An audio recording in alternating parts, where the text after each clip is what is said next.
Hola amigos, esta es una nueva creepypasta, se titula El sol bajo las nubes. Claudio era un joven tímido de 15 años, de los cuales los últimos 4 los había dedicado exclusivamente a estudiar música en la casa de Monsieur Cotillard, un viejo maestro músico amante de la soledad y el piano.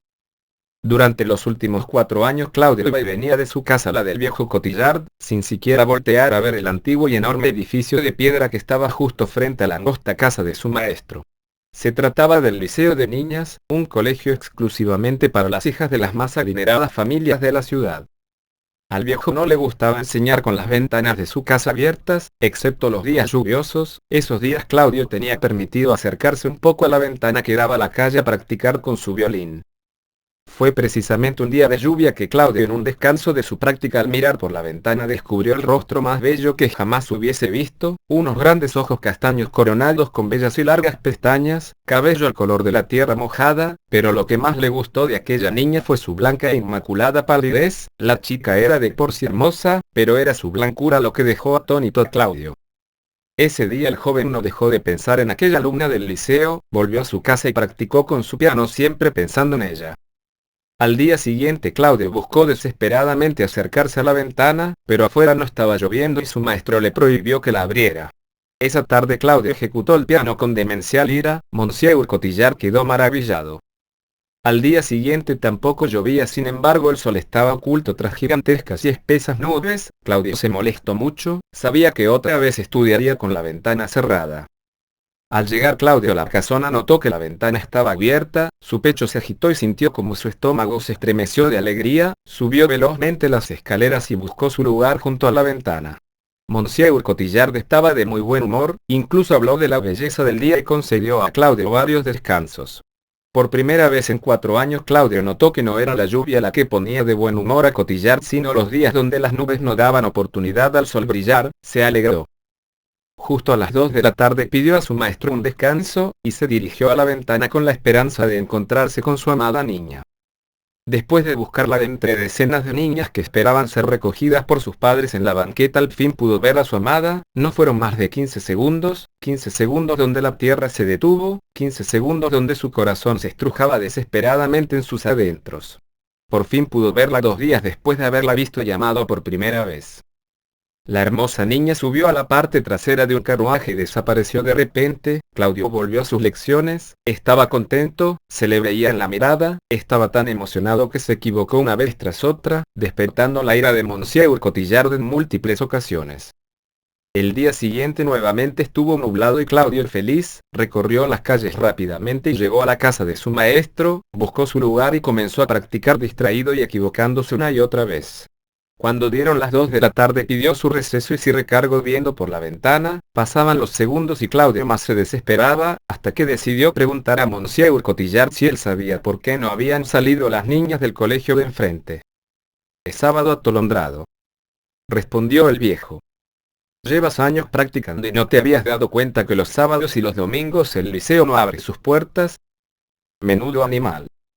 Claudio tomó su violín y comenzó a tocar con tremenda furia. Parecía que se encontraba poseído, como si el demonio mismo entrara en su cuerpo y le ordenara tocar las melodías más notables que Cotillard le hubiese escuchado jamás. De pronto el viejo recordó el día que, al negarle abrir la ventana, Claudio había tocado el piano como nunca antes. Ahí estaba Claudio con sus manos en el violín, su vista fija e imperturbable en el suelo, pero su pensamiento con ella, la niña de la ventana. Al terminar la lección, Cotillard preguntó a su joven pupilo qué era lo que buscaba en la ventana. Claudio respondió que nada, tomó sus cosas, se despidió de su maestro y salió corriendo de la habitación, pero unos segundos después volvió. ¿Los domingos tampoco abren el liceo?, preguntó Claudio. No, respondió entre risas su maestro. Claudio sonrió y salió corriendo. Llegó el domingo y, como todos los domingos, Monsieur Cotillard dejó improvisar libremente a Claudio mientras él se dedicaba a otros asuntos en su casa. Claudio trataba de pensar en su amada, decidió improvisar una melodía en el piano. El hecho de ser domingo lo animaba, pues mañana, si el sol se lo permitía, vería otra vez aquellos alegres ojos y aquella piel delicada. Llegó el lunes, por suerte nublado y con lluvia. Claudio pidió su descanso a las 2 en punto y Cotillard se sentó a observar al joven cómo agitadamente buscaba algo o a alguien en dirección a la puerta del liceo. De pronto vio como Claudio se alejó de la ventana y buscó su lugar, con una sonrisa en la cara y la mirada perdida. Cotillard pidió a Claudio que le tocara algo. Claudio eligió una antigua sonata y no paró de equivocarse tanto que su maestro decidió interrumpirlo para platicar con él. Estaba pensando en clausurar definitivamente esa ventana, ¿qué te parece?, preguntó el viejo. Claudio guardó silencio, bajó su mirada y solo encogió los hombros. Entonces, ¿no te importa?, insistió Cotillard. Claudio no respondió, sintió mucho coraje e impotencia en ese momento. Cotillard notó que Claudio comenzaba a enojarse y sin perder más tiempo le dijo: «Toma tu violín, toca». Y comenzó Claudio a tocar a rato sereno, a rato furioso. Cotillard estaba conmovido con aquella melodía. Definitivamente su discípulo empezaba a madurar en todos los sentidos. El día siguiente era un bello día soleado. Claudio estuvo molesto todo el mediodía hasta que dieron las 2 y suplicó por primera vez al maestro abrir la ventana. Cotillard aceptó bajo la condición de saber quién era la persona que despertaba tan desesperadamente el interés del joven músico. Claudio aceptó y cuando llegó el momento con voz temblorosa dijo a su maestro: «Es ella».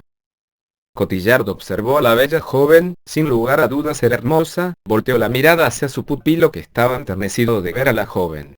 Cuando la hermosa joven hubo subido a su carruaje, Cotillard tomó del brazo a Claudio y lo guió al piano.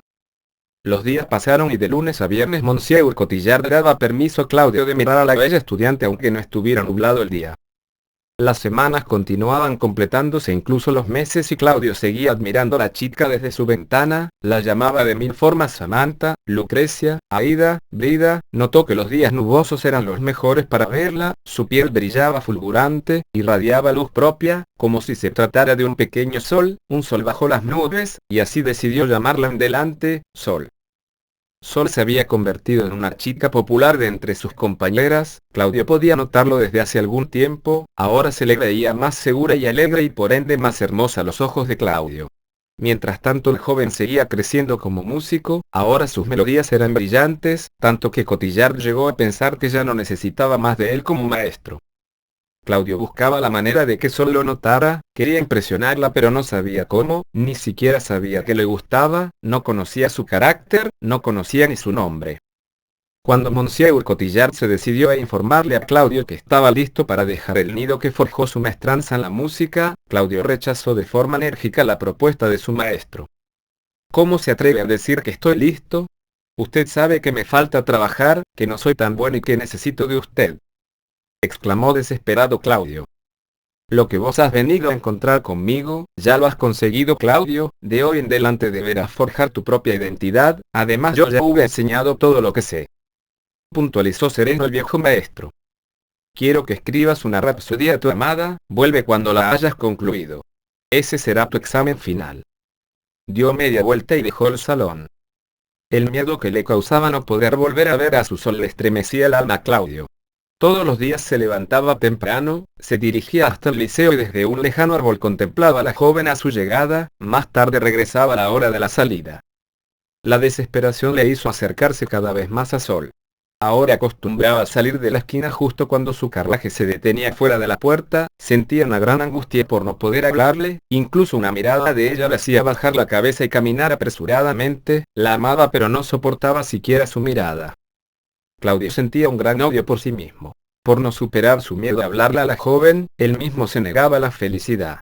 Había terminado Claudio la rapsodia que le encomendó su maestro, sin embargo no podía entregarla todavía, no quería dejar de tener una excusa para ver a Sol. El nuevo día estaba lluvioso desde muy temprano. Claudio encontró la excusa perfecta para acercarse a Sol, llevó su paraguas con él y salió de su casa agitado. Por fin podría acercarse e incluso cruzar palabra con la bella joven. Esperó a la vuelta de la esquina hasta ver el carruaje de Sol acercarse. Comenzó a caminar. Al acercarse el carruaje a la puerta comenzó a caminar más despacio. Entonces la puerta se abrió y Sol sacó una pierna dispuesta a salir. «Use mi paraguas, señorita», gritó con algo de miedo Claudio. «Gracias, señor, voy a correr», respondió la joven y echó a correr hasta el pórtico del liceo. Claudio se quedó allí parado sin decir nada. Le había costado mucho trabajo poder hablarle, y las primeras palabras que le dirigía eran de rechazo. Se sintió muy avergonzado, pudo sentir las miradas de las demás niñas como piquetes de agujas en la espalda. Regresó a casa deprimido, llorando de pena. Buscó el abrecartas de su papá y subió a su cuarto, se paró frente a su espejo, escuchaba las palabras de Sol una y otra vez cada vez más insistentemente, escuchaba la melodía que había compuesto para ella, estaba aturdido, tomó el abrecartas y amagó atravesarse el pecho con él. De pronto los ruidos cesaron, las voces, la música, se vio parado frente al espejo con los ojos llorosos y rojos, y sintió vergüenza. La mañana siguiente tomó las partituras de su rapsodia, las introdujo en un sobre, y salió con destino al liceo como todos los días. Un frío intenso le recorría la cabeza y el miedo se había ido. Esperó paciente la llegada de la muchacha. Cuando el carruaje llegó se dirigió a la puerta del liceo y esperó. La joven salió por fin del carro, pasó indiferentemente a su lado, de pronto escuchó un grito. Sol. La joven volteó repentinamente y un abrecartas se introdujo en su pecho una vez tras otra, su última imagen fue la cara encendida de ira de su asesino. 17 veces entró el metal en el cuerpo de la joven, uno por cada año de su vida, el color de la sangre tenía el suelo. Algunos días después llamaron a la puerta de Monsieur Cotillard, era la policía. ¿Es usted Bertrand Cotillard?, preguntó uno de los dos policías que estaban parados frente a su puerta. Sí señor, ¿en qué puedo ayudarlos? Queremos entregarle este sobre. Usted aparece como destinatario, pertenecía a Claudio Romano, el asesino del liceo, como ya debe saberlo él se encuentra internado en el manicomio, ese chico sí que está desequilibrado, usted que lo conoció, era él un muchacho malvado como se dice. ¿Es cierto que hablaba con los espíritus? Necesitamos saberlo, no podemos dejar que algo parecido vuelva a ocurrir, interrumpió el otro policía. Sí, yo tengo 2 hijas, no quiero ni pensar lo que sería capaz de hacer si algo les pasara, continuó el primero. ¿Tienen los señores algún otro asunto que tratar conmigo?, preguntó molesto Cotillard. No, ya nos marchamos, cuídese viejo amigo, yo tendría precaución con ese sobre, dijo con una mueca burlona al policía. Dieron media vuelta y se marcharon. Cotillard abrió el sobre, sacó las partituras, y notó un papel al fondo del sobre, lo tomó y lo leyó. Maestro, usted sabe bien que la amaba, no deje que su melodía muera, allí viviremos los dos para siempre.